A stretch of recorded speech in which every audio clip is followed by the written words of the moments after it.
Hello, everyone.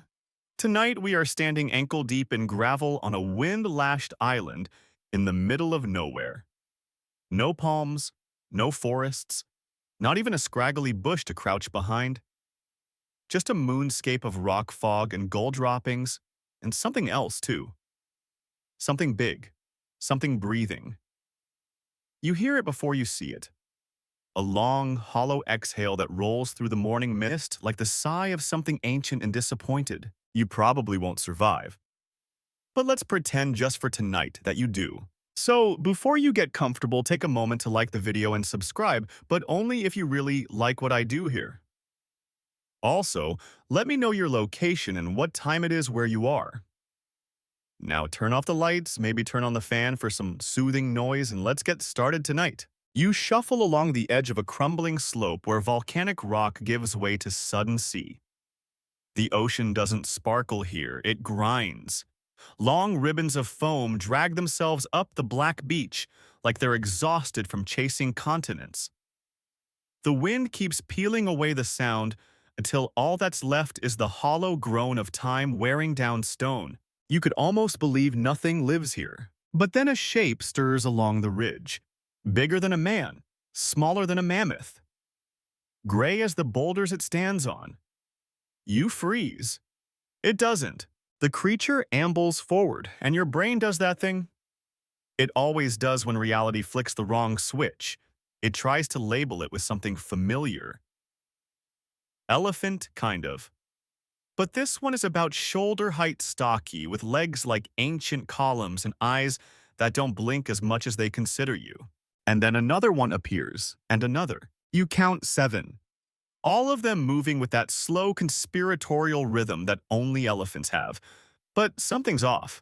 The place, the proportions, the wind that seems to pass right through them without ever stirring a single leaf because there are no leaves. Just salt and bone, and the low, distant call of gulls who probably wish they'd been born inland. What are elephants doing on a treeless island? Did someone drop them here by mistake? Did they get lost? The idea of elephants marooned like shipwrecked sailors is strangely adorable until you realize they probably outlive their own shipwreck. A shiver rides down your spine. Not from cold, though you're freezing. It's the realization that these aren't just animals, they're stories. And you've just walked into the middle of one. You step forward cautiously. The earth feels soft here, but not in the lush way you'd expect. It's the softness of decay-pulverized coral, old nests, dried dung, a history pressed into dust. And as you approach the herd, one of them lifts its trunk, not in warning, but like a periscope, testing the air. That's when you notice there are no trees, no shade, no bark to scrape, no canopy to cool them from the sun that now splits the mist and casts harsh light on everything. It's like the world was only half rendered here. Still they live. One young elephant barely waist-high skips ahead of the others, trunk swinging like it's got a joke to tell. The larger ones don't stop it. They just keep moving step by step through a world that seems intent on erasing itself. You follow, quietly, because now you're curious. And when curiosity wins, common sense usually gets trampled. As you wind around a rocky path, one elephant veers toward the cliffs. It pauses at the edge, tail swishing like it remembers water where there's now just foam.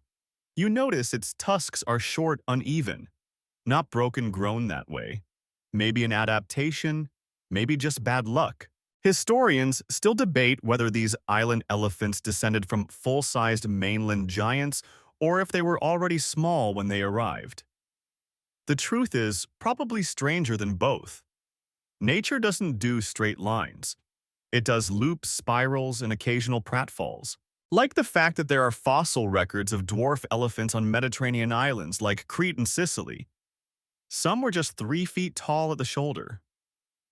Technically still elephants, just fun-sized. And they swam. That's the part that makes people blink. Elephants are surprisingly strong swimmers. They can paddle for miles, trunks raised like snorkels, Whole herds could have crossed shallow seas during the Ice Age, back when coastlines weren't so picky about who lived where. And then sea levels rose, trees died off, and those that stayed adapted, shrunk, simplified, got weird. Kind of like your last relationship.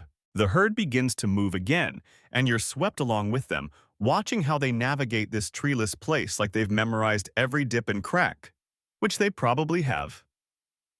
Elephants remember. That's their thing. You brush your hand against the rock beside you. It's warm from the sun now, though the wind still slaps at your cheeks. There's something carved into the surface, a deep gouge that might be ancient toolwork, or just the way the rock broke 1,000 years ago. Hard to tell. Time doesn't label things neatly. Up ahead, the lead elephant pauses and stamps twice.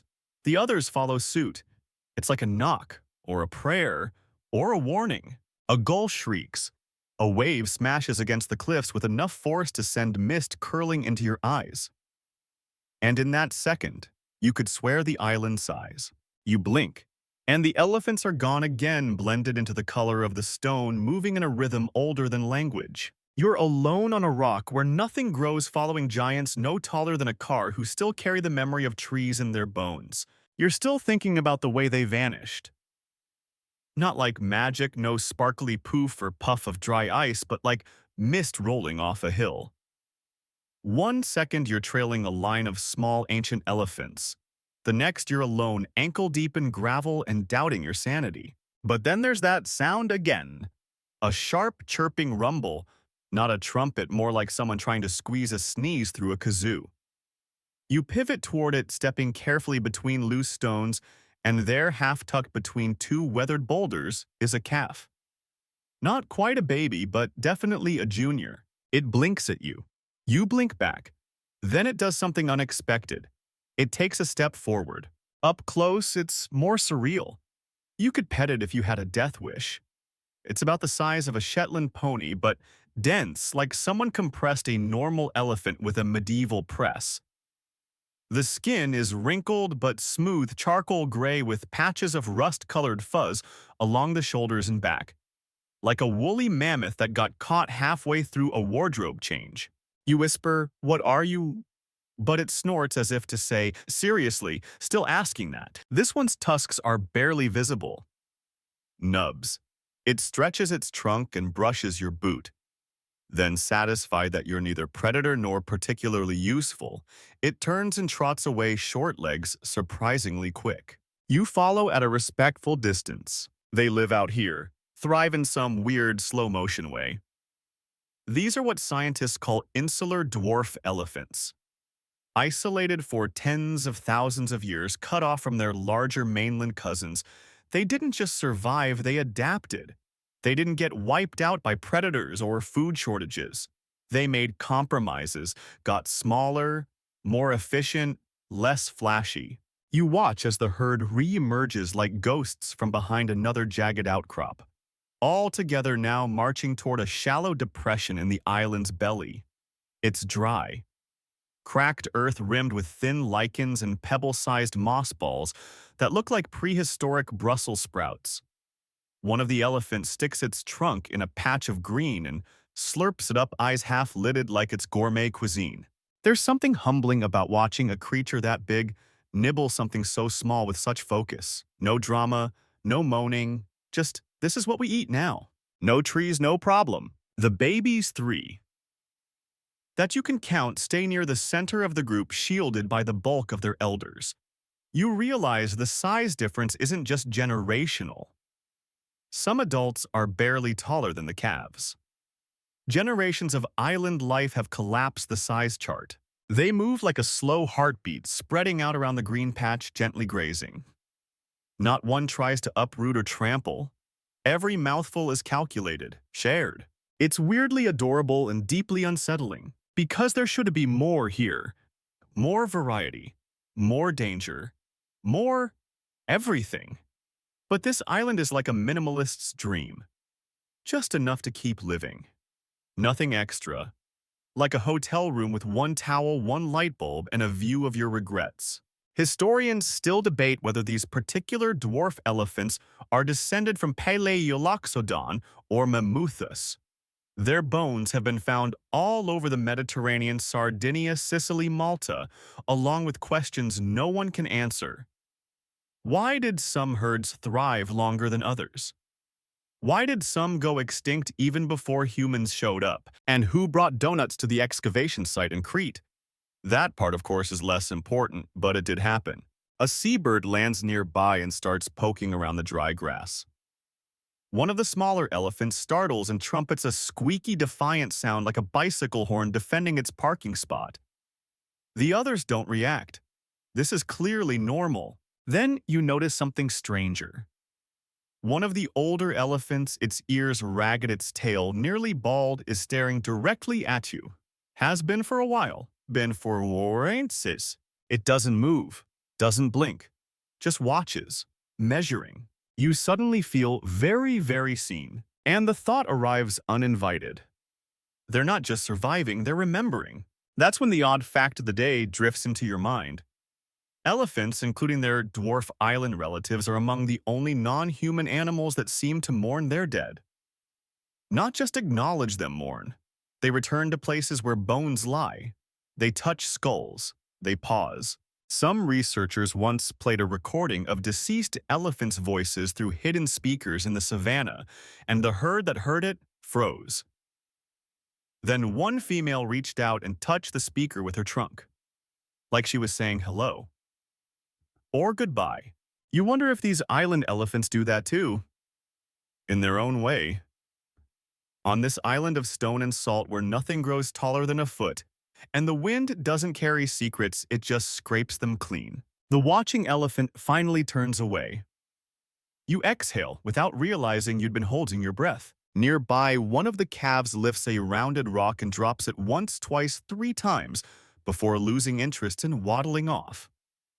You're not sure if it was play curiosity or the beginnings of tool use. All 3 are on the table. Elephants have been known to use sticks to scratch their backs, to dig, even to swat insects.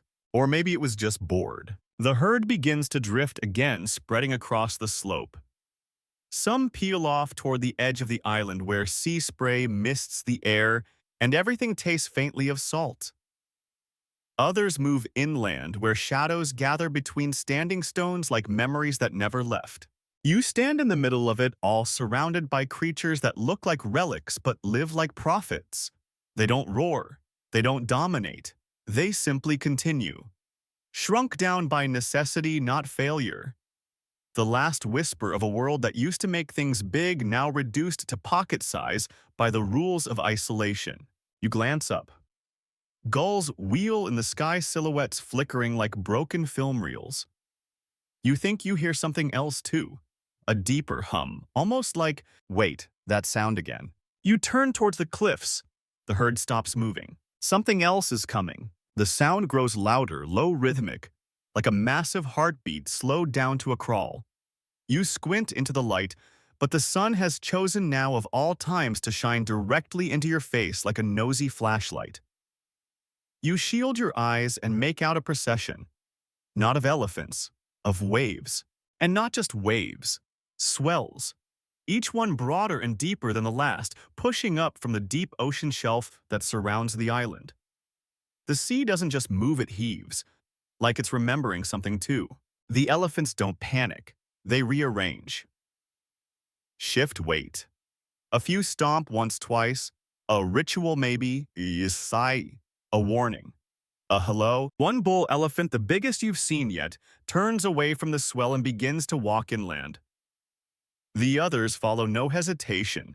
Even the calves, who had been swatting each other with trunk nubs, suddenly remember their ancestors' discipline and fall in line. You trail after them, boots scraping through brittle soil and patches of lichen that crunch like burned toast. The path they follow is worn, smooth, ancient. You realize it cuts from the beach all the way to a central ridge, elevated, narrow, and weirdly symmetrical, like it was once a spine or a seam. And you realize this is no random route. This is memory-made geography. They've walked this path for generations. You reach the ridge and look back. The sea is closer than it was, only by a few feet, but it's enough. Enough to imagine it swallowing the beach, the rocks, the past. And it's happened before, many times. These elephants swam here. Yes, really. Yee. Elephants are extraordinary swimmers. They can paddle for hours, even days, using all four legs like synchronized pistons. Their trunks function as snorkels. Their lungs, massive and efficient, act like biological scuba tanks. One fossil record from California even shows evidence of an extinct elephant species with unusually dense bones built not for walking but buoyancy control. Historians still debate whether the Mediterranean dwarf elephants arrived voluntarily following land bridges and shallow seas during the Ice Age or were swept out to sea by storms and stumbled across islands by accident. Some say they came from Africa. Others argue for Europe or even Asia. Most agree on this: the ones who made it changed. Once sea levels rose and the islands became isolated, the elephants couldn't get back. And so the island remade them. You keep climbing until the ridge plateaus into a strange basin rimmed by what look like broken pillars. But they're not stone, they're bone. Massive ribs, fossilized and salt-encrusted, jut out from the ground like the skeleton of a forgotten god. You stop breathing for a second. It looks staged, cinematic. Like nature said, let's mess with future visitors. You look closer. Some bones have carvings, not from claws or time, but deliberate grooves. Shapes, spirals, markers. It hits you this might have been a water route once. Long ago. A corridor carved by tide and instinct. A place where elephants arrived wet, exhausted, and very confused. You imagine it?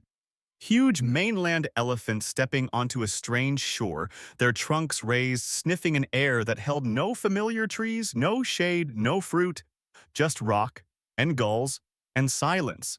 And yet they stayed. The ridge path continues. So do you. Down the far side toward a shallow lagoon that's half-dried and crusted with salt like a forgotten soup left out too long. There's something in the middle. You approach squinting. It's an old tusk curled into a spiral and half-buried. Not from one of the living elephants. This one's massive, easily 3 times the size of the bulls you've seen. A remnant of the past, from when they were still giants. You crouch, brush the dust from the base. The ivory is cracked but still gleaming in places like moonlight trapped in bone. You touch it, and for a moment you're dizzy. Like your inner ear just remembered that elephants used to walk across oceans. The oddest fact you know about ancient elephants pops into your head. Some scientists believe sailor stories of cyclopes may have originated from elephant skulls. See, an elephant skull has a large central cavity where the trunk attaches. When found without flesh, it looks like a single massive eye socket. Add a little sailor imagination, and suddenly you've got a giant one-eyed man-eater. You stand slowly. Behind you, the herd has gathered again at the edge of the basin. One of them lowers its trunk, nudges the tusk lightly, then steps back. Respect. It's eerie. They don't trumpet, don't vocalize, just stand still, remembering. Or maybe not remembering. Maybe it's deeper than that, something encoded in muscle and motion, not thought. Like salmon returning upstream. Or cats that sit on graves without being told why. The clouds overhead shift, dragging light across the ground like slow paint. You spot another path veering off to the right away from the lagoon. You follow it, stepping over fossilized dung that's somehow still recognizable. The path ends in a drop 10 meters or more down to a narrow beach. You grip the edge of a crumbling rock and look out. From here, you can see the ocean stretch into infinity, but you can also see the scars, lines. Subtle but undeniable. Underwater ridges that stretch from your island to the ghost of another on the horizon. Land bridges long drowned, like veins in a sleeping beast. That's where they came from. And maybe, just maybe, that's where they still want to go. Behind you, the elephants have begun to move again, the young ones running slightly ahead, the elders slow but steady. They're heading away from the ridge now, down toward the deeper part of the island. towards something you haven't seen yet. You glance back at the tusk, then at the sea. You wonder what they saw when they first arrived, what they expected, what they lost. You wonder if they still remember how to swim. The path descends into a narrow ravine carved by wind, and the kind of rain that only shows up once every few years but never forgets to leave a scar. You shuffle sideways down a gravel chute, slipping once and nearly landing in something ancient. A fossilized turd, maybe. Or just a very offended rock. The elephants are ahead again, easily 20 of them now. Their footsteps leave little behind, just scuffed trails in the dust, no footprints to speak of. It's like the island doesn't want to remember them too clearly. Or maybe it's just saving the good details for later. The herd begins to spread out again, and now you can see it. The whole valley is an amphitheater of survival. A dusty bowl with barely any vegetation, no running water, and a sun that seems to take your curiosity as a personal challenge. You squint. That can't be it. Right? No trees, no shelter, not even a mud hole. And yet they're thriving, sort of. This is where island logic starts to mess with your head. Sea islands change the rules. In evolutionary biology, there's something called the island rule. It's the weird buffet of life. Big animals shrink, small animals grow, and everything goes just a little bit sideways. Giant rats. Yes. Miniature hippos. Sure. Pocket-sized elephants, obviously. But why? On islands, resources are limited. There's less food, fewer predators, and not enough elbow room for drama. So the big stuff shrinks to save energy and the small stuff inflates to fill the void. It's natural selection doing a budget cut. That's what happened to these elephants. Once massive, they became minimalists. And it worked. One old female, wide of ear trunk, freckled with sunspots, kneels to dig with her feet. You wouldn't expect grace from a creature that looks like it was built by someone learning pottery on day one, but she moves with precision. She uncovers a pitiful root bulb barely larger than your fist and offers it to the nearest calf, who sucks on it like a kid with the last piece of candy on earth. You crouch beside a patch of lichens, dull green-gray crusted into the rocks like dried soup. One of the younger elephants grazes there, pulling up the lichen with surprising delicacy. Its trunk twists the growth into a spiral, like someone curling pasta on a fork. You'd laugh if it didn't make you feel a little guilty about your last snack break. No trees means no bark, no fruit, no leaves. So they eat moss lichens, even mineral-rich dirt.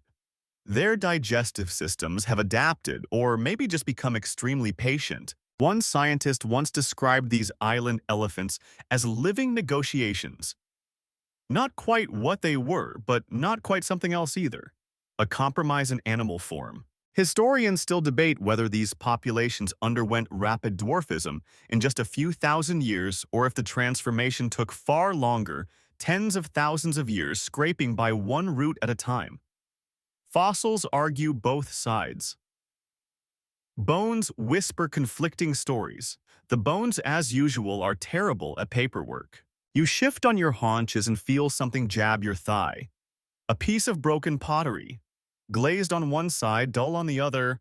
Not elephant-made, obviously, but not exactly modern either. So, humans have been here, of course they have. The oddest thing about humans showing up on these elephant-filled islands: they almost always arrive after the shrinking has happened. We miss the big guys, the thunderous ones. We only ever meet the small survivors quietly sipping rainwater out of hollows and eating lichens like they're five-star meals. Back in the open valley, one of the younger bulls is chasing a seabird. Again, he charges like a puppy who hasn't learned what brakes are, trunk waving wildly, like he's trying to lasso the wind. The bird flaps lazily out of reach, as if used to this nonsense. The older elephants ignore him entirely. There are no predators here. Not really. No lions, no leopards, no packs of wolves hiding behind bushes that don't exist. Which means boredom. Without predators, these elephants have evolved differently. Their tusks are shorter. Their aggression is blunted. Their social dynamics lean more toward passive cooperation than dominance displays.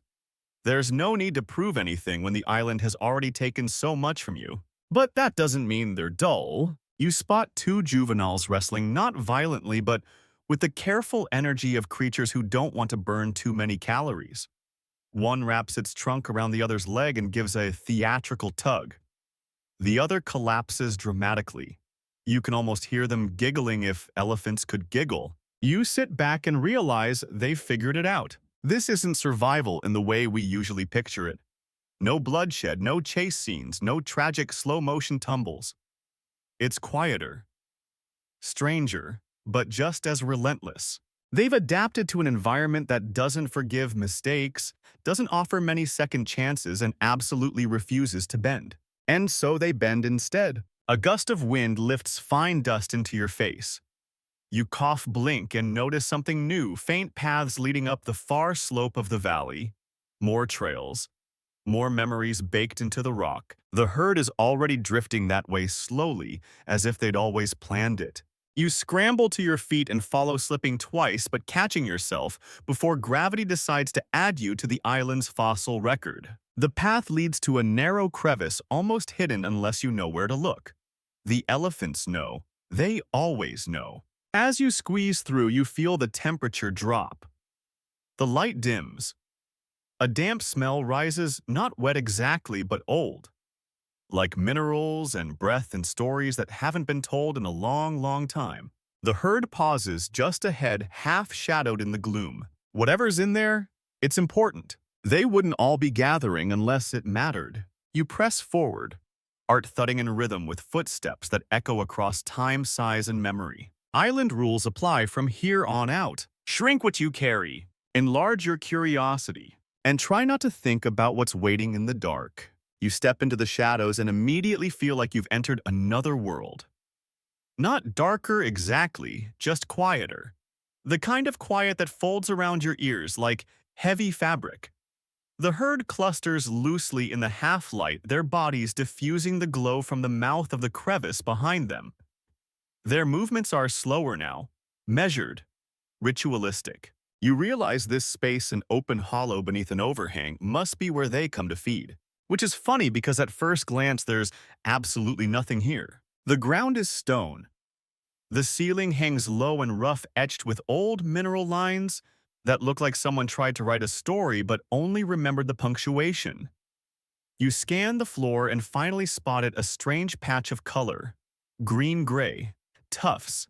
A rug of lichen and moss clings to the dampest part of the stone like a stubborn secret. And the elephants are eating it. One by one, they shuffle up and lower their heads. They're gentle with it.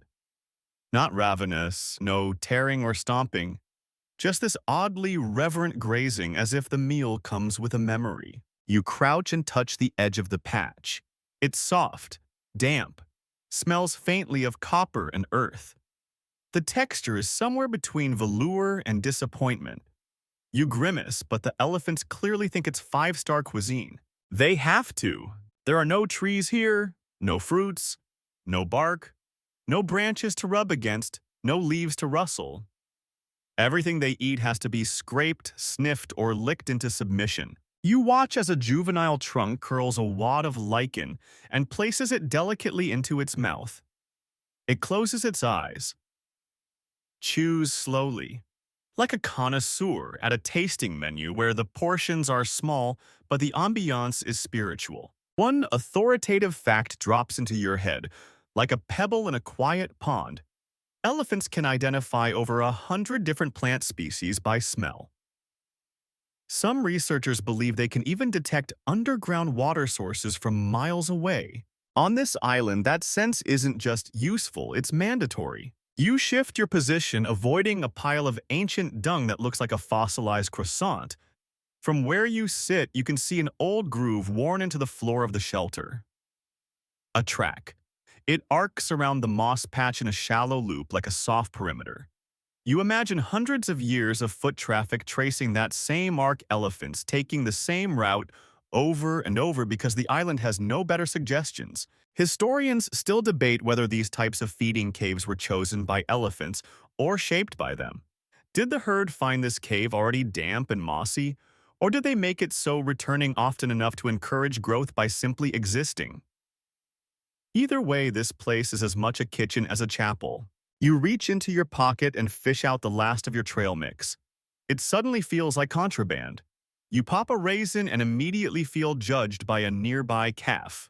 Jealous, you whisper. It blinks slowly, turns away. Fair. Over to the side, one of the older elephants rubs its shoulder against a low slab of stone rhythmically. Dust puffs with every pass. This isn't grooming, it's something else. The slab is already smoothed into a shallow curve from years of rubbing. A communal scratching post or maybe just a stress relief station? Hard to say. Then comes the odd fact of the day. In 1979, a group of elephants in a Swiss zoo spontaneously learned to tap a wooden pole in rhythm with each other after being exposed to classical music. No training, just vibes. That little drumline nugget echoes weirdly here where everything seems so primitive, so stripped down. But elephants are like that. Whether in zoos or on forgotten islands, they're always quietly outsmarting the script. The light shifts again. A sunbeam cracks through a hole in the cave ceiling just for a second and lands on the moss. The herd freezes, even the young ones. It's not fear, it's habit. Like they're waiting for something to happen. Nothing does. But you get the sense that once something might have, maybe that beam used to hit something else, some feature now buried or worn away. A water source. A mineral seam. A ghost. Who knows? You turn and see the oldest female still watching. Her eyes are slightly clouded but sharp around the edges. She doesn't look at you like a stranger. She looks at you like a repeat offender. You nod awkwardly. She doesn't nod back. Instead, she turns toward the mouth of the cave and lets out a soft, low-frequency rumble. You feel it more than hear it. It rolls through your chest like distant thunder. The others respond, some step back, others pause mid-bite. A slow migration begins, pulling the herd away from the moss patch deeper into the cave. You scramble after them. This next part feels private. The passage narrows. You duck to avoid bumping your head on an overhang. The air cools.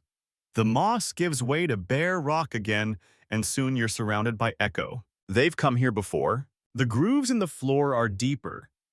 The smell changes, less green, more metallic, like rust or memory. At the very end of the passage, the cave opens slightly. Not wide, but enough to gather the herd into a loose semicircle. In the center is another patch of growth, this one paler. Faintly glowing. Bioluminescent fungus. It pulses gently. Not with light exactly, but with presence. You almost laugh. A secret nightlight in an elephant pantry. They don't eat this stuff, they just stand around it. Watching. Breathing. The oddest part. You feel calmer too. Maybe it's just oxygen levels, or the temperature, or maybe elephants are just really good at vibe control. One calf lets out a wee snort, and a couple others shift their weight. But no one moves to leave. Not yet. You sit. Back to the stone. Legs stretched. The herd hums, breathes, waits. And you wait with them. Not because you understand, but because somehow it feels right. Eventually they move. No signal, no trumpet, just a collective inhale, as if the cave itself reminded them it was time to go. You stand up, knees popping like bubble wrap, and follow the herd back into the light. They don't rush. Elephants never do. It's always a slow, grinding rhythm, like an old song that doesn't need to end because everyone already knows the chorus. Out in the valley again, the sun has shifted. Shadows stretch longer, thinner. The wind picks up, full of seabird screeches and that eternal salt tang. The kind of wind that could exfoliate your soul if you let it. And there in the open space again, you see it clearly.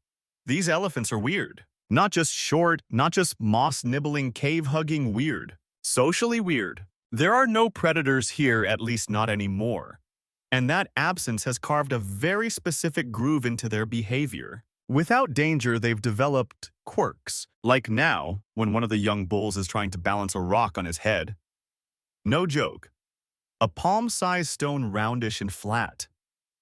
He lifts it with his trunk, plops it on his noggin, and then carefully tries to walk without dropping it. It falls. He tries again. You glance around, expecting the elders to scold him. Nothing. They don't even twitch an ear. Either this is totally normal or they've all seen weirder. A little further away, two juveniles are splashing in a shallow salt pool. It's barely ankle deep, but they slap the surface with their trunks like toddlers in a bath. No hunting leopards. No hyenas. No urgent need to flee, just the luxury of being eccentric. It's kind of beautiful and kind of unsettling. See, on the mainland, elephant herds are tight-focused and often nervous. There's a constant hum of, what was that in the air? A vibration of survival. But here it's like that tension was plucked out and what's left is something simpler, stranger, looser. Historians still debate whether predator-free ecosystems are actually better for the animals that live in them. Sure, fewer threats means longer lives, but it also means relaxed reflexes, experimental behaviors, and sometimes odd evolutionary dead ends, like flightless birds who forget how to run, or elephants who chase shadows for fun. You sit on a rock and watch the youngest members of the herd try to dig a hole in the dry earth with their feet. They don't need the hole. They don't seem to know why they're doing it. But they do it anyway, synchronized stomping like they're rehearsing for an off Broadway production of Stomp Pleistocene Edition. It's performance, it's play, and maybe it's preservation. Play, after all, is how young animals learn the rules of their world. But what happens when the rules are missing? When the dangers are gone? You squint at the horizon. A single bird circles overhead, white with gray-tipped wings. You track it absently until something tugs at the corner of your attention. A sound, low, rhythmic. Not quite a call, not quite a warning. The old female, again, same one from before, stands near the edge of the ridge and issues that strange hum rumble from her chest. It's a sound you feel more than hear, like distant thunder, or the thrum of a washing machine 2 rooms away. The others fall silent. Some turn their heads toward her. Others just pause. This, you think, is leadership. Not with force, not even with volume, just presence. She's not the biggest, probably not the strongest, but she's the one they all watch. The herd begins to reorganize. The juveniles abandon their whole project. The head balancer finally drops his stone. The splashing duo wade out of the salt pool and shake themselves like very confused dogs. They're forming up. A loose circle, a kind of social spiral. You're not sure if this is defense or discussion, but it's definitely a thing. Then, as if on cue, they all raise their trunks into the air, straight up. Not swinging, not sniffing, just reaching. You freeze. Because that's not normal. Elephants use their trunks to smell, yes, but this gesture feels different. Unified, symbolic, like a salute or a prayer. And for a moment, just a moment, you feel like you're watching the tail end of a ceremony no human was ever invited to. They hold the pose for a breath, then drop their trunks in unison. The circle breaks. Movement resumes. No one trumpets, no one stomps. They simply go back to whatever they were doing, grazing, playing, wandering, like the moment never happened. But it did. You're still tingling with the sense of it. The oddest fact you know about elephant vocalization sneaks into your brain uninvited but timely. Many of their low-frequency sounds are infrasonic, too deep for humans to hear. They can communicate across miles this way. Conversations that pass under our feet like invisible currents. So what if that ritual wasn't for you? What if they just voted on something, or remembered something together, or summoned something you'll never understand? One young calf ambles past you, brushing your shoulder with its trunk like a bored barista who needs you to move. You do. The wind picks up again, stronger now. From the south, you smell rain on it, and something else, earth turned wet, and maybe a faint metallic note. Storm's coming. You look up. The sky's changing. Clouds like bruises stack on the horizon. And the elephants.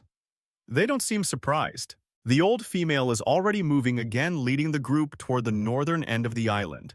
Not running, not even hurrying, but with intention. They've done this before. You follow boots dragging through the dust as a line of small, strange island-born elephants move with the memory of things they've never personally seen. No predators, no trees, no problem. They still know how to move when the sky growls. And for once you're smart enough to go with them. Rain arrives the way it always does on islands like this, not with a grand entrance, but with a creeping whisper.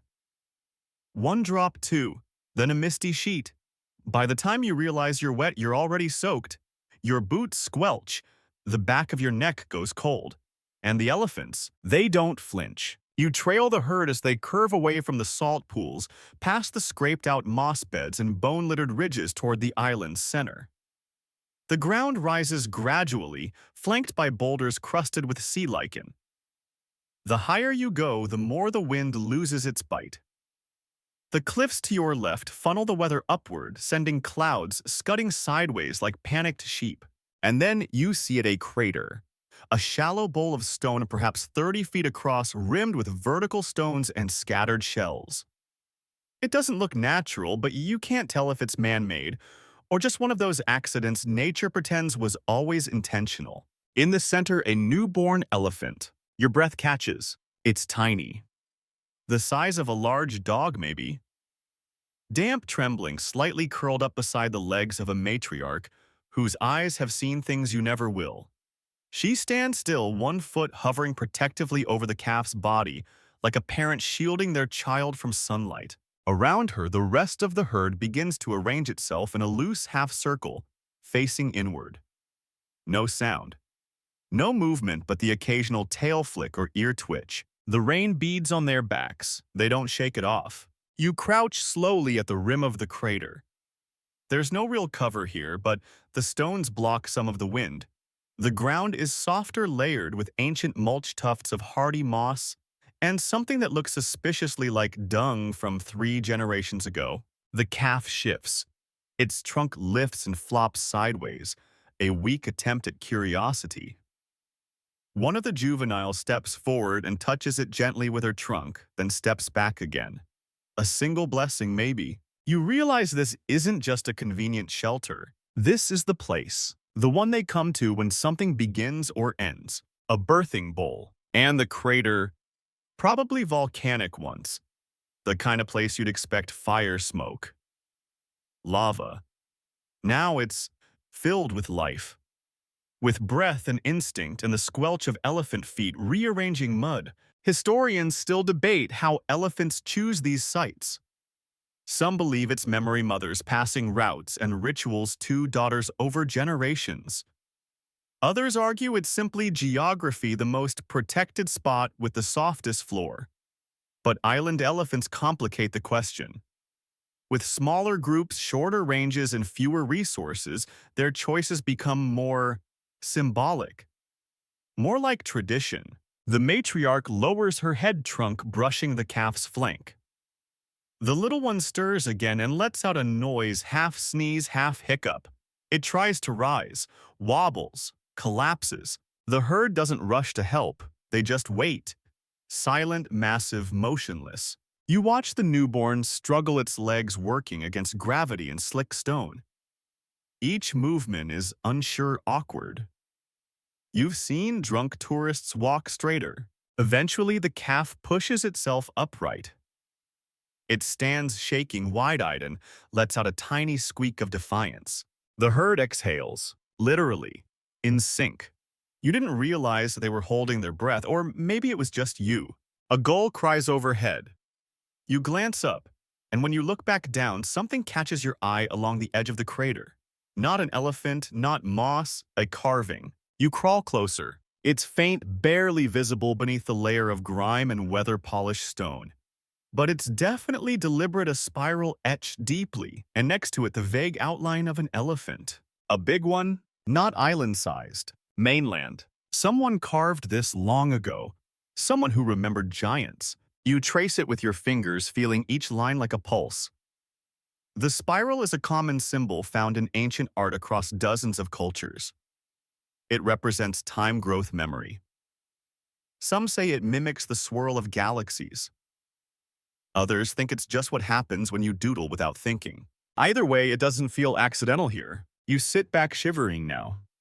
Not from cold, but from that sense of deep connection, of standing in a place where lives began, where rituals were followed before you were ever born, where elephants returned again and again to welcome the new with the memory of the old. The odd fact of the day. In ancient Sri Lanka, elephants were believed to cry tears when their calves were born. Whether true or not, the story persists perhaps because humans want so badly to see themselves reflected in other creatures, in their grief, in their joy. You glance at the matriarch. She's watching the calf but also not. Her gaze sweeps the crater rim, the stones, the sky. She's listening to something deeper than sound. Rain continues to fall in soft drizzles, now more mist than downpour. The sky lightens in places, breaks in the cloud cover, sending fingers of sunlight across the landscape like hesitant blessings. The calf finally stumbles forward, walks 3 steps, almost falls, then walks 3 more. The herd shifts slightly. You'd call it applause if elephants did that sort of thing. The matriarch takes a step forward, and the newborn falls into her legs like a child into a parent's lap. She leans down and curls her trunk around its back. It stays there safe and quiet as the others begin to hum. That's right, hum. Low and soft the way only elephants can. You feel it in your ribs, in your teeth, in the damp soil beneath you. A resonance that bypasses the ears entirely. You close your eyes and just sit in it. No words, no thoughts, just elephant's rain. And the sound of something very old saying, "Yes, we remember." You don't remember falling asleep, but you must have. Because when you wake, the sky is clearing, the rain is gone. Your clothes are damp and clingy, and you taste salt on your lips, not from the ocean, but from the sweat of dreams you can't quite recall. The elephants are gone. Well, not gone, just further off now. Down the slope beyond a ridge, their forms half blended with the land. Like they never really belonged to the present anyway. You stretch your legs, rub your eyes, and realize the crater is completely still. Except for one thing. A bone. At first you think it's a stick. Just a pale, worn object wedged between stones near the rim. But as you crawl over, your stomach tightens. That's not wood, that's ivory. You pull gently and uncover the curved end of a tusk broken off at the root. Old. Very old. Weathered to a dull ivory gray with deep pits and grooves. It looks like it's been gnawed, but not by any creature you'd expect. And as you stand turning slowly, you notice something else, more bones. Not arranged, not cleaned, just there. Tumbled under moss and sediment, half submerged. You see ribs, a partial skull, vertebrae like ancient beads spilled from a forgotten necklace. The edges are worn and the fractures softened by time and dampness. But there's something eerie about them. Some of the damage doesn't look natural. You step back, heart ticking faster now. Because some of those skulls aren't elephantine. They're smaller, rounder, humanoid. You drop to your knees, brushing at the dirt like a cautious archaeologist who didn't sign up for surprises. And there it is, a jawbone, human, with teeth worn flat, possibly female, possibly adult. What were people doing up here? And then you see the cuts, thin, straight grooves across the back of the skull. Clean, precise, made with something sharp, maybe a flint blade, maybe obsidian, definitely intentional. You glance around, more bones. Some scattered, some half-buried under the rings of elephant dung and weathered lichen. It's not a cemetery, not quite. Too disordered. It feels more like a pit stop, or a final stop. Historians still debate the function of these ancient bone pits found on Mediterranean islands. Some argue they were ritual burial grounds. Others think they were hunting sites used by early human visitors who knew these dwarf elephants weren't dangerous and weren't fast. Still others suggest the bones accumulated naturally over time, death by age, by accident, by slow starvation. But here's the twist, some of the elephant bones bear marks too. You crouch beside one, a femur maybe. Deep scratches run across it parallel as if something sharp was dragged across the surface with force. You think of predators, but there are no signs of tooth marks, no bite gouges. These weren't chewed. These were cut, deliberately, and not in the frantic way of animals. This was methodical. One theory, and it's just a theory, is that early human settlers marooned or exploring may have killed elephants not just for meat, but for ceremony, ivory tools, trophies, or something deeper, offerings. But if this was hunting, why does the site feel like mourning? Because it does. Despite the bones, despite the evidence of violence, the crater feels sacred. You sit back on your heels and close your eyes. Try to hear the place, not just look at it. The wind presses past your ears like a whispered warning. And then faintly a sound. Not elephants, not birds, something else. A thrum, a note. You stand and follow it over the rim, down the slope, past the softened paths and the mossy stones. The noise grows louder as you descend, low echoing, a hollow pulse. You round a boulder and see it, a cave mouth. Wider than the others, framed by jagged rocks that look like teeth in mid-bite. You duck inside, stepping carefully over rubble and damp patches that reek of salt and something faintly metallic. The air shifts. The sound deepens. You follow it. The cave curves inward, then down. Not sharply, but enough to make you sweat. And that smell, salt and dust, and the faint trace of something burned clings to every breath. The walls are smooth in places, smoothed not by water but by passage. Elephants have been here, recently. Often. And then you see the pit, not a hole in the floor. A depression in the stone, round dark quiet. You kneel at the edge and look down. Bones, hundreds of them, layered, pressed, sorted not by age or size but by something else, an order you can't decipher. Some are bleached, others are charred. And tucked in the center of it all, a skull. Elephant. With its tusks still intact, curved like ancient question marks. You feel the hum again, this time in your chest. A vibration, a pressure. The oddest fact you've ever read about elephant memory drifts into your thoughts. Researchers once recorded a captive elephant pausing in front of a pile of bones from a member of its long-dead herd. The elephant didn't trumpet, didn't panic. It just stood, touched the bones, and wept. Maybe these island elephants remember their dead in ways we still don't understand. Maybe these caves aren't just dumps or graves or shrines. Maybe they're all three. Places where elephants return not to forget, but to feel. You step back, heart-tight, legs a little unsteady. Because there's something chilling in that thought, something uncomfortable. These creatures aren't just survivors. They're witnesses to a changing world, to human arrival, to absence, to extinction. You stagger out of the cave, blinking against the sudden light. The wind has picked up again. The sky is an iron sheet.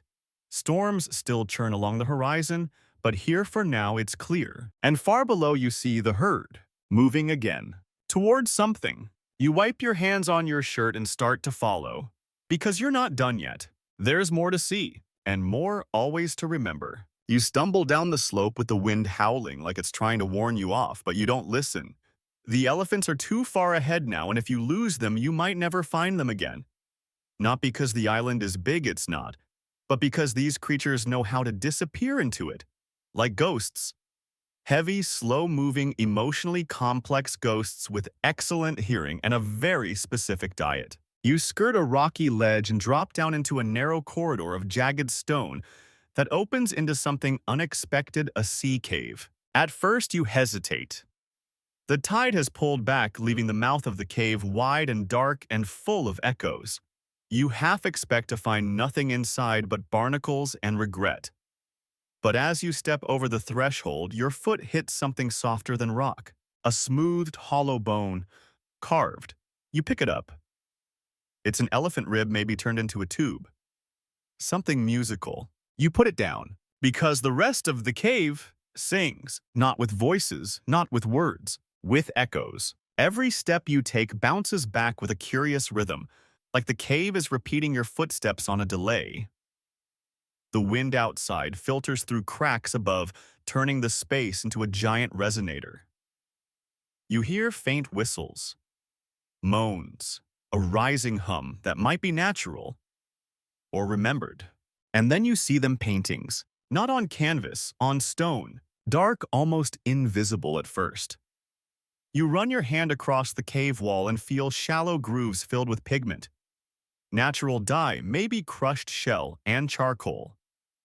The images are simple but unmistakable elephants, smaller than usual. Spiraled tusks, broad heads. One image shows a human beside them, arms raised. But it's not a hunting scene. It's a duet. A human singing, an elephant listening. You take a step back. Historians still debate whether ancient humans ever communicated with elephants beyond the usual chase or run dynamic. But this cave suggests more. Something slower, something shared. After all, sound travels far on an island, especially low-frequency sounds. And elephants. They're built for that. Infrasonic waves pass through their feet, their bones. They feel conversation.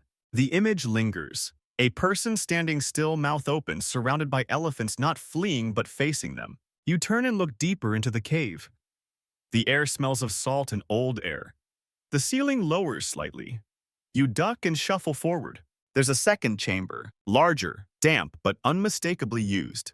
The ground here is smooth, pressed down by generations of large feet. There are grooves like dance lines, trunk-height scuffs along the walls, and at the center, a hollow stone shaped like a bowl. You crouch, touch it. It's warm, not just sun warm, body warm, and it hums. A deep, almost imperceptible vibration. You can't hear it so much as feel it between your ribs. You press your hand flat against the stone, and for a moment it's like the floor is breathing. This was a chamber for sound, not performance, not theater, memory. You stand head spinning slightly. You take one slow lap around the chamber, tracing the wall with your fingers. More carvings here, some faint, some deep. Spirals, lines, occasional symbols that might be tusks. A few figures with long noses, upright posture. Hybrid shapes. The oddest fact you know bubbles up at just the right moment in some Aboriginal Australian myths. Elephants appear in rock art despite never having lived on the continent. No explanation, just there, dreamlike. Is it memory, imagination, or something that traveled farther than we thought? Your hand passes over one final etching, an open eye, rimmed with curved lines. Watching. The cave goes silent, dead silent. Your breath echoes like thunder in your ears. You turn and find the old female standing in the entrance. She doesn't step forward. She doesn't need to. Her eyes meet yours, and it's like being weighed, not judged, just measured. Like she's calculating your place in a pattern she's been part of for longer than your species has been keeping score. She raises her trunk slowly, and the cave hums again. Low, resonant, familiar. You're not sure if she made the sound or if it came from somewhere else. Maybe the stone. Maybe the air. But it answers her. Not a perfect echo, a response. Then she turns and leaves. You don't follow immediately. You just stand there letting the silence refill the chamber, listening to the sound of something old curl back on itself. You breathe. You walk out. Outside, the tide has shifted. The light is softer now. The air cool, the sea quieter.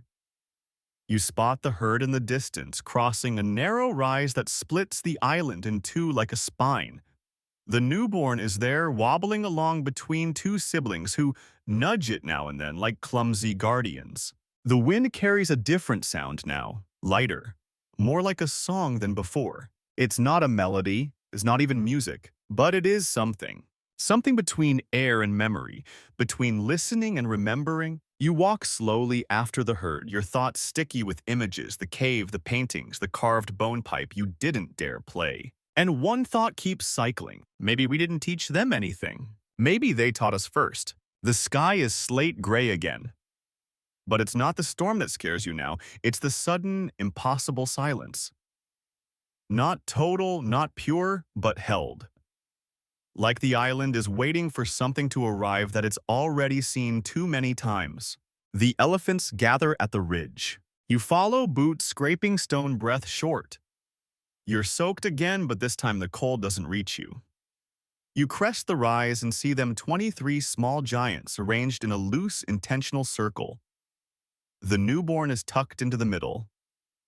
The oldest stand at the outer edge, shoulders squared to the sea. No trumpeting, no stamping, just stillness. And above thunderheads, not the cute kind, not the ones that roll in with a whisper and a drizzle. These clouds mean business.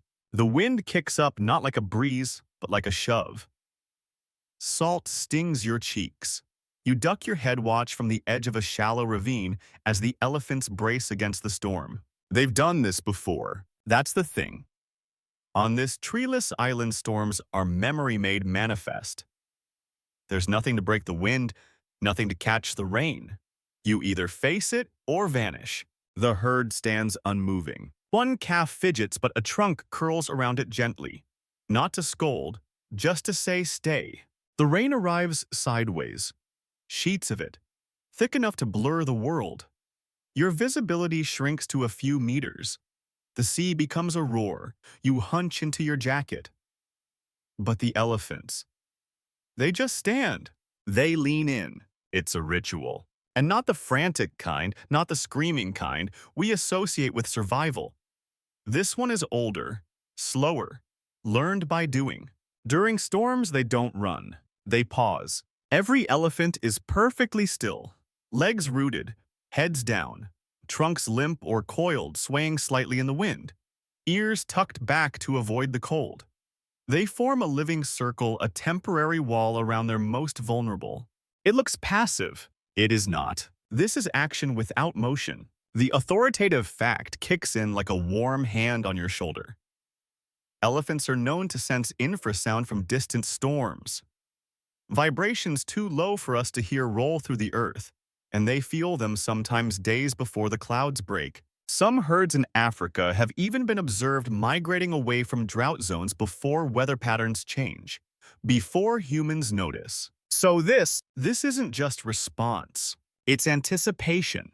You realize they didn't stumble into the circle when the storm hit. They came here for it. A calculated act of preservation, like a ship closing its sails, like lungs exhaling before a plunge. You pull your jacket tighter and crouch behind a rock, trying not to shiver. The oddest fact you remember now.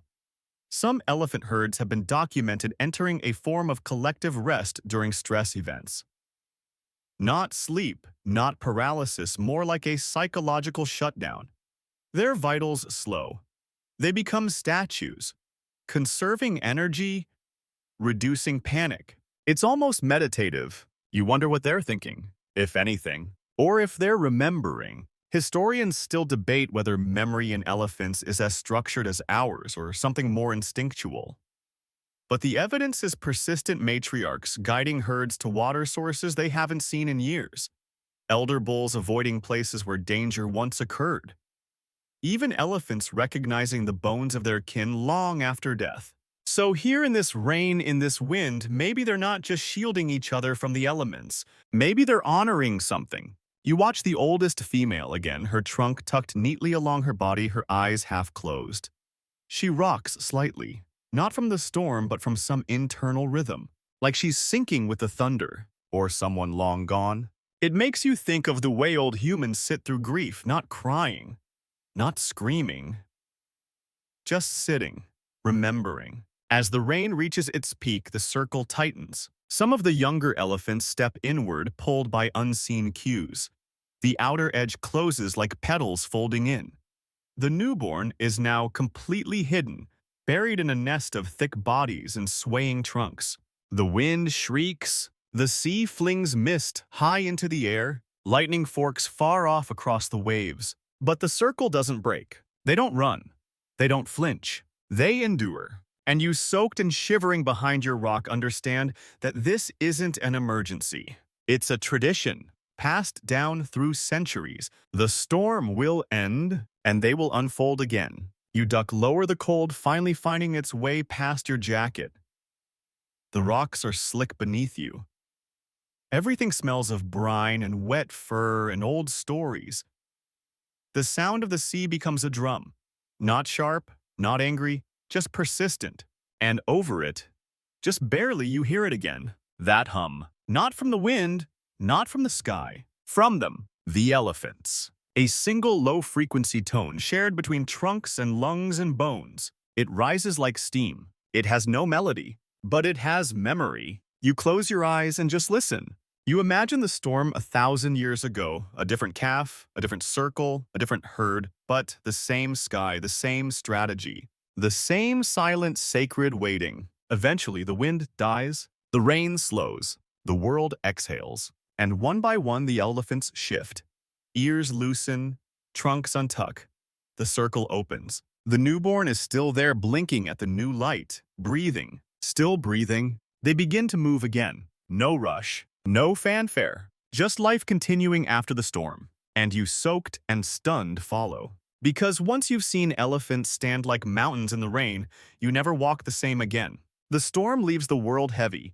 Not broken, not chaotic, just slow. Like everything took a deep breath and hasn't quite remembered to let it out. You shuffle behind the herd, your boots squelching in the mud that wasn't here yesterday. The path is familiar now. Your feet know the rhythm of the ridges and gullies, the scent of moss when it's wet, the ghost of salt that clings to everything. The elephants have fanned out into pairs and trios, their movements quieter than usual. There's no play today, no rock balancing, no wrestling calves, just walking, grazing, stillness, and hunger. It's lean season. You wouldn't have known if you'd just landed here fresh from a mainland with menus and vending machines. But after a few days, you can tell. The moss is thinner. The lichen patches are ragged. The elephants don't complain, but you can see it in the way they nudge rocks more carefully, linger longer, near places where greenery once was. The newborn sticks close to its mother, still unsteady but bolder now, trunk swinging like a metronome out of sync. Every few steps it pauses and mouths at stones, tufts, even the muddy crust. But there's nothing to chew, not yet. You follow the group into a dry basin where the wind doesn't quite reach. The rock forms a soft bowl stained with the remnants of last month's rain. A few small plants cling here, nothing lush but enough to remind you that once the island was green. And then the elephants stop, completely. No eating, no exploring. They gather again, no tight circle this time, but a loose arc like a crescent moon. Most of them stand facing inward. The matriarch stands at the curve's apex. Her eyes are closed. They're not sleeping. They're fasting. At first you think it's a coincidence. Maybe they're just waiting. But the more you watch, the more obvious it becomes. They are enduring. The herd doesn't graze. They don't reach for moss, for lichen, for roots. They simply stand. You crouch behind a boulder, watching with the nervous patience of someone trying not to interrupt a performance that might end the universe. Time slows. They don't speak. They don't hum. They just hold space. One juvenile shifts its weight. Another leans into its neighbor. But no one eats. No one drinks. It's not discipline, it's memory. This is the starving ritual. Not a ritual in the human sense, no drums, no fire, no speeches. But you've seen elephants mourn, remember, adapt. This is all of that combined. Because when resources grow scarce, they don't panic. They don't stampede. They don't lash out. They pause. Some scientists believe elephants have evolved a social response to famine group fasting. During lean seasons, herds have been observed choosing to reduce their consumption collectively, preserving what little food remains. Not hoarding, not fighting, withholding, together. It makes no evolutionary sense unless you understand elephants. And then it makes perfect sense. Historians still debate whether this behavior is instinct or learned. A few argue it's social mimicry, young elephants copying the elders' stillness. Others suggest it's a kind of biological empathy, that somehow their bodies sync, that hunger becomes communal. You sit with your back to the rock and try to copy them. Try to be still, quiet. It lasts 11 minutes. Then your stomach growls so loud you think you might get trampled. One of the nearby elephants lifts its trunk in your direction, not threatening, just acknowledging. You whisper, sorry. It turns back. The oddest fact you know about elephant fasting comes from a study where a captive elephant refused food for 2 full days after losing its calf, not from physical ailment but from grief. They don't eat when they mourn. They don't eat when they remember. And sometimes they don't eat when they anticipate. You stand slowly, legs stiff. The rain has stopped completely now, but the sky is still a bruised gray. No sunlight, just a dull, even light that makes everything feel like it's happening on the same sad Tuesday. The herd doesn't move for an hour, maybe more. Eventually, they begin to break formation. No cue, no trumpet, just motion. The matriarch turns toward the higher ridge and the rest follow. Still slow, still quiet, but moving. And the grazing resumes, slowly. One bite at a time, a lichen here, a moss curl there. Nothing frantic, just survival. You walk behind them cold now, trying to understand what you've seen. This wasn't just waiting out a bad harvest. This was ritualized restraint. They fast together to preserve the whole, like monks with wrinkled skin and bad knees. They remember the lean times. They remember how to act when things are scarce. They've done this before, maybe for centuries, maybe millennia. And it's not just strategy, it's culture. You glance up. The clouds are beginning to break. A shaft of sunlight slips through and lands on a far slope where a few tufts of green flicker in the breeze like they're waving hello. The elephants don't rush toward it. They keep grazing where they are because they've already made it through the hardest part, and they've done it together. The next morning is wrong. You wake before the sun, not from cold, not from hunger, from absence. Something is missing. You sit up slowly, boots still damp from yesterday, back stiff from sleeping on rock. The island around you is quiet, but not in the familiar way. Not the ambient hum of wind gulls and slow-moving elephant footsteps. This is quieter. You scramble up the ridge to look over the grazing basin where the herd spent the night. Empty, not scattered, gone. The wind rushes past your ears, and your first thought is a practical one. Maybe they just moved early. Foraged elsewhere. Followed a seasonal path. But you know better. You've spent too many days listening to them. Watching the way they breathe together, walk together, pause together. If they'd moved as a group, you'd see signs, prints, dung trails. Dust still suspended in the air. Instead, the ground is still, cold, slept on, then abandoned. You begin counting. You scan the landscape from the ridge, gullies, cliffs, feeding spots, the edge of the sea. Then again, by the time you reach 15, you know you're right. A third of the herd is gone. No trumpet, no panic, no obvious reason. You descend slowly, scanning for signs. You check the stone-worn paths, the soft patches between moss beds, the salt pools. No blood, no storm damage, no cliff falls, no remains. Just nothing. You find a trunk print halfway up the ridge. Not a fresh one, but slightly more defined than the others. One of the larger bulls, maybe. It's facing away from the group's usual direction, west. You follow. The trail doesn't last long. The rocky soil refuses to remember. You stop at a small overlook where the wind pulls your breath sideways and try to orient yourself. Below, the remaining herd grazes. The newborn toddles along beside its mother trunk, looping gently through the air like it's trying to draw the music from the breeze. But they seem diminished, not panicked, not agitated, just lighter, like something's been pulled out of them. You call it grief even though you're not sure they'd use that word. Historians still debate whether elephants engage in intentional group separation during resource scarcity or under threat. Some say herds splinter to reduce strain on the land. Others argue these disappearances are connected to age status or something less measurable like emotion. One theory suggests that some elephants choose to leave when they sense death approaching. Not in fear, not to hide, just to disappear with dignity. To die in solitude. The so-called elephant graveyard theory is mostly myth, but like all good myths, it grows from a root of something that might have once been true. And maybe on islands where land is limited and eyes are everywhere, the idea of vanishing becomes not just poetic, but necessary. You descend to the grazing basin again, this time with heavier steps. The remaining elephants barely glance at you. One flicks an ear. Another shifts its weight to expose a patch of moss to a calf who looks entirely uninterested in eating it. Even the matriarch is subdued. You watch her pace the perimeter of the space, pausing now and then to examine rocks, sniff the air, look in directions that once led to company. She doesn't trumpet. She just knows. And you realize this isn't new. This has happened before. The oddest fact you remember now. In captivity, elephants have been known to stop vocalizing entirely after losing companions. Not out of trauma, just withdrawal, a kind of emotional hush, like they understand the power of silence. You sit on a rock near the edge of the herd and wait.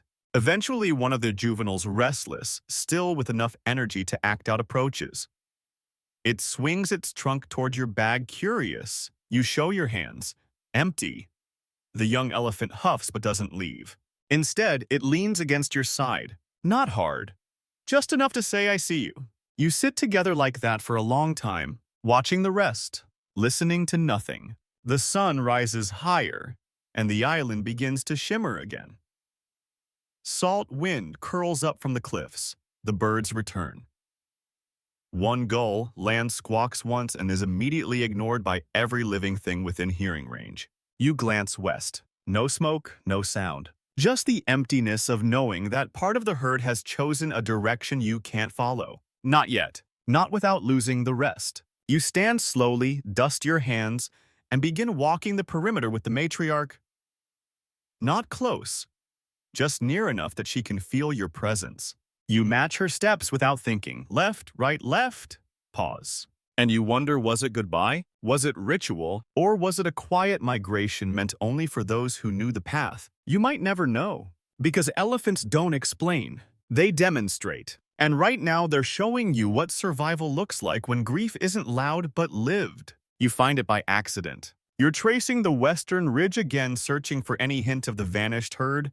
A loose print, a trail of dung, even a snapped stone, but the land is stingy with clues.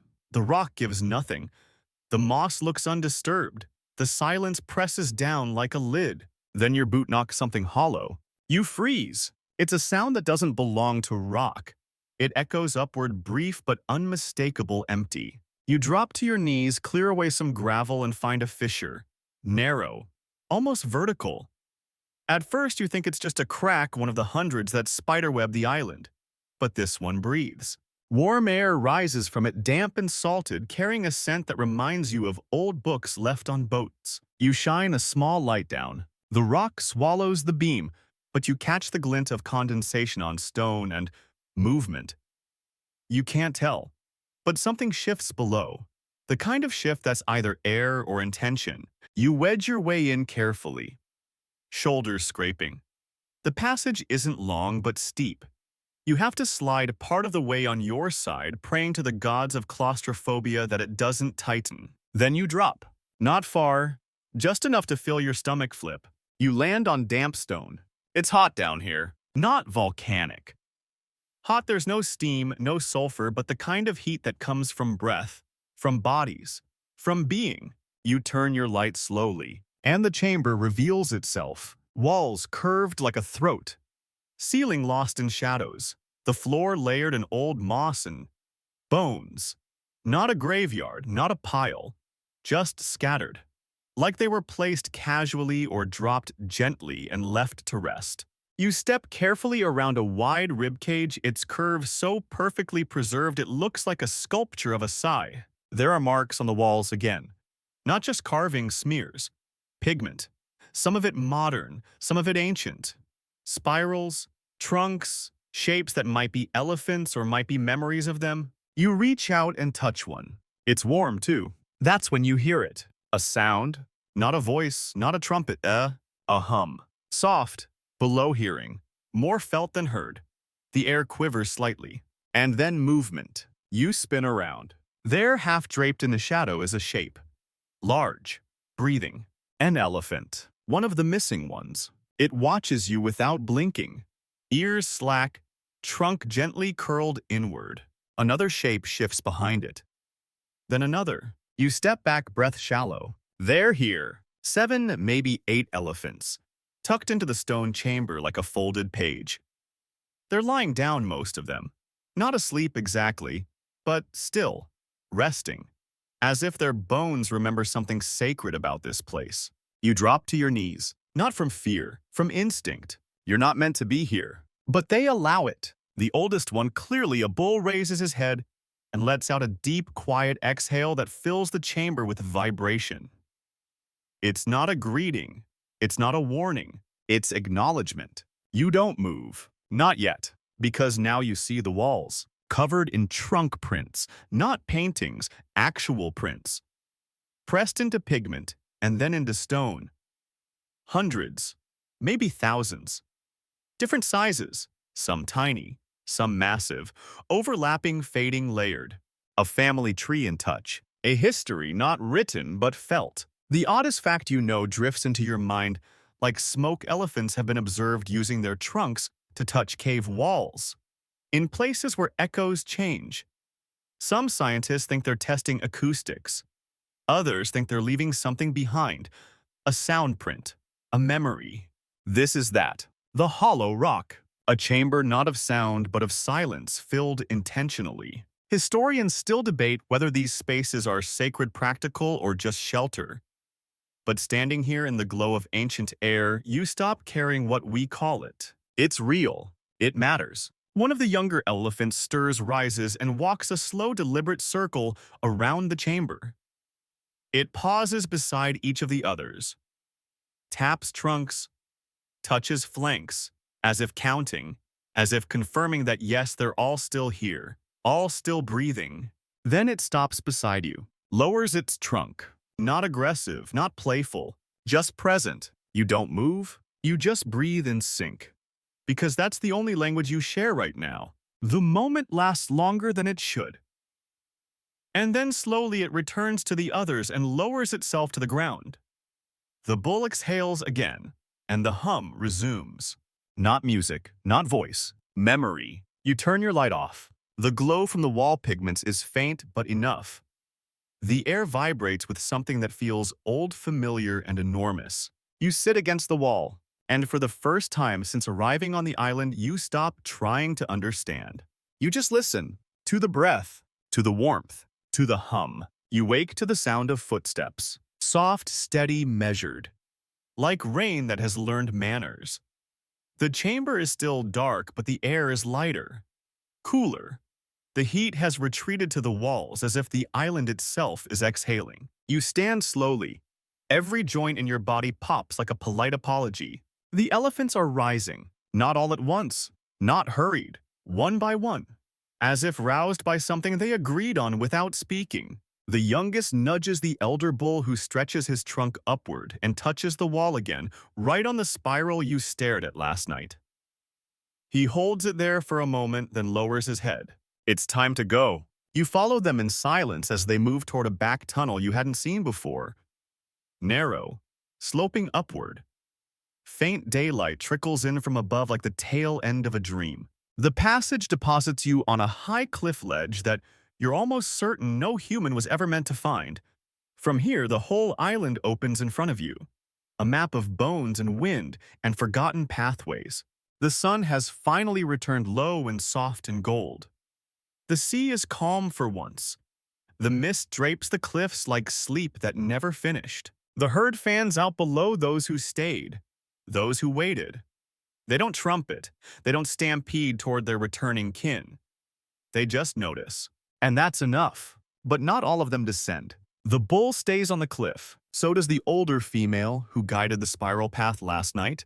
And one calf barely bigger than a goat whose ears twitch at every breeze. The rest descend slowly, rejoining the others in twos and threes. No ceremony, no fanfare, just continuity. You watch as the matriarch, the one you followed since the first salt wind, raises her trunk toward the cliff.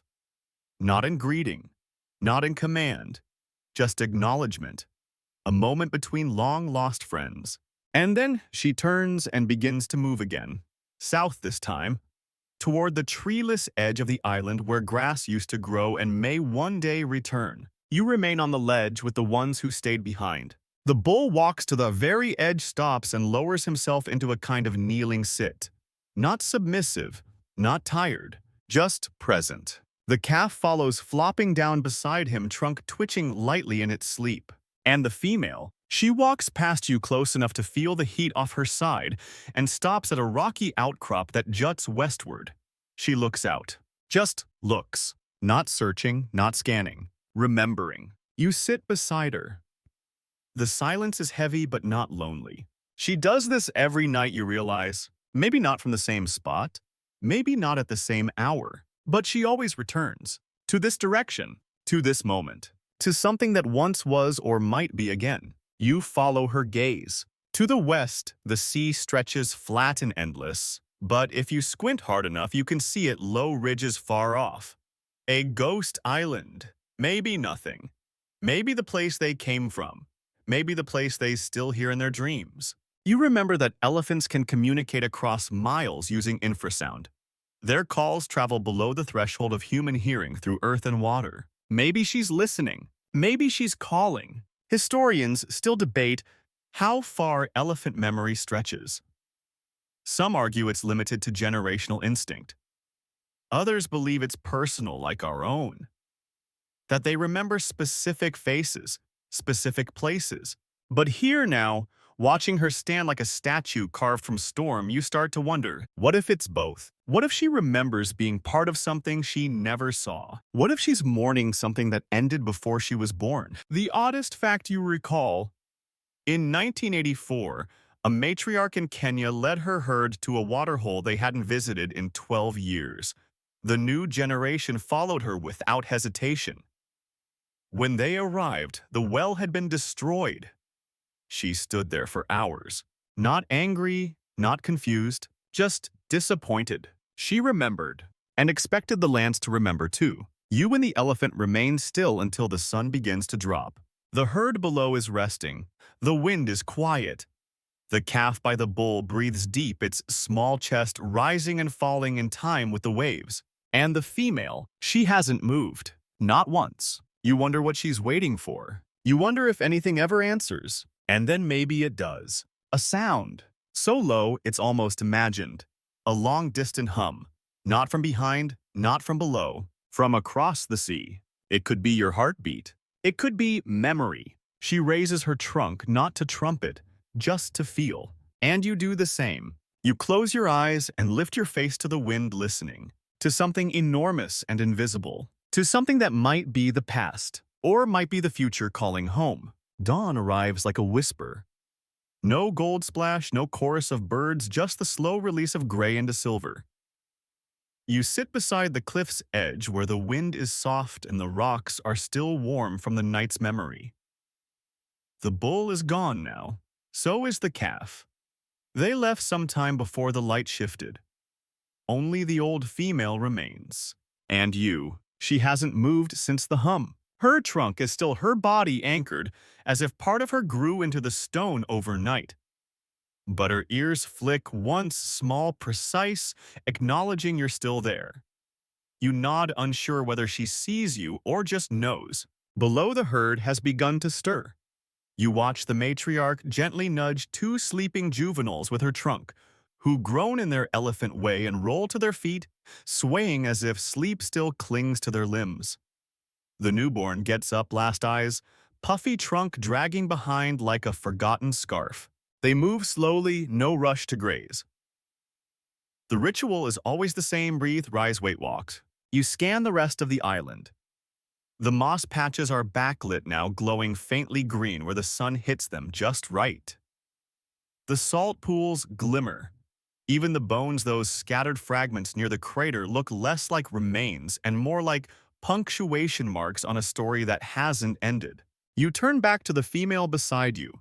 She exhales finally, a soft guttural sigh, long and unhurried. And then she turns gently, slowly, and begins the long walk down, but not toward the herd. She moves northeast, away from the feeding grounds, away from the others. You follow. Her path is deliberate, carved into the slope by years of repetition. The stone is worn smooth, where her feet have passed. And now yours follow hers, your boots falling into the ghost of her prints. The route takes you into a narrow canyon one you haven't seen before. No carvings here, no moss, just wind and echoes, and the crunch of your own breathing. The oddest fact of all hits you in that moment. Some elephants have been observed returning to the exact place where they were born decades later, with no markers, no trail, just instinct. Or maybe memory. Or maybe both wearing the same coat. You turn a bend, and the canyon opens into a flat expanse of stone where nothing grows. And you understand. This is where the trees were. You see them ghost trees. Not with your eyes, but in the outline of roots etched into the stone and the standing stumps worn down by time in the lines of cracked rock, where trunks once broke skyward. She walks through them like they're still there, and you behind her can almost feel the shade. The wind picks up and you close your eyes, just for a second. In the dark behind your lids, you can almost hear the leaves again. Almost. Historians still debate whether the loss of island forests led directly to the extinction of a dwarf elephant populations. Some point to soil erosion, others to climate shifts. Some blame early humans for burning too much too fast. But there are no burn marks here, no signs of axes, just time. And elephants who stayed long enough to outlive the canopy. She pauses. In the center of the stone flat, she lowers her head and brushes the ground with her trunk. A single stroke, gentle, repeated like she's clearing away the centuries. She lingers there, and you get it. This is not mourning. This is reverence. You stand still as long as you can, then longer. Eventually, she turns and walks past you. Doesn't look back. Doesn't need to. She's done. So are you. You watch her rejoin the herd slowly as the light grows softer, not brighter. You remain, and you look around. No trees, no fruit, no shelter. But elephants, still here, still grazing, still remembering. You look down at your hands, still crusted in salt and dust and moss. And it hits you. They didn't lose their forests. They outlived them. They stayed behind, shrank their bones, folded in their needs, and kept moving. Kept remembering. Kept humming to each other in frequencies too old for our kind of ears. This place is not just survival, it's legacy. You breathe deep.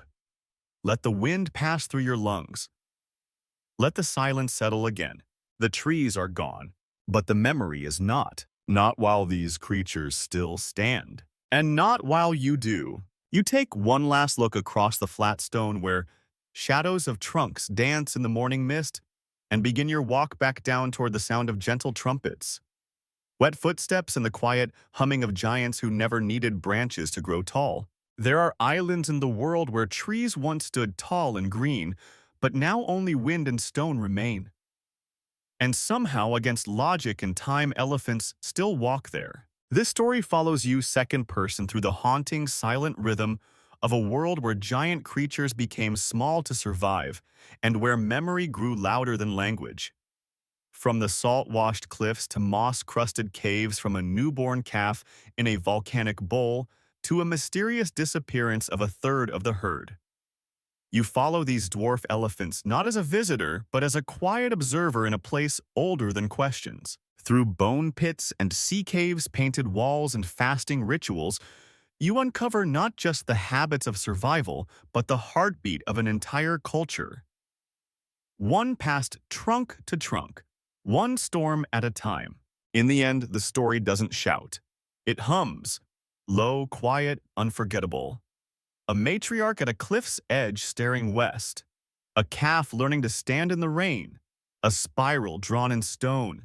These elephants did not lose their trees. They waited while the trees left. And they remembered. Because that's what giants do when the world changes. They don't vanish. They adapt. And somehow they still remain.